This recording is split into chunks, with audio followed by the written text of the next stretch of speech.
জাহাঙ্গীরনগর বন্ধ হয়ে গেছে। তাই এই শ্রমিকরা আমাকে এখানে আছে।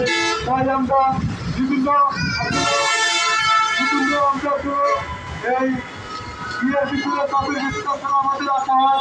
সেই জায়গায় দিয়ে আপনারা এখান থেকে চলে গেলেন যে মামলাগুলোকে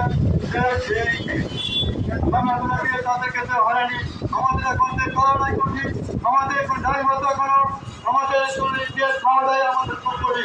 তাই আমি বলতে চাই এই প্রশাসন ধরে আমাদের এই প্রশাসন আমাদের ভাই ভাইরা আমাদের সবাই আছে। তাই তাদেরকে আমি বলতে চাই যে এই প্রশাসন আমাদের এই জাহাঙ্গীরনগর এইদিকে রবীন্দ্রনগর সমাজের এই গাড়িগুলো আপাতত জাহাঙ্গীরনগর যেহেতু বন্ধ সেই গাড়িগুলো আপাতত আমাদের কাছে বিশ্বরাজ করে বলছি যে এই গাড়িগুলো আপাতত বলেন না আপনাদের কাছে এইটাই হলো আমাদের দাবি।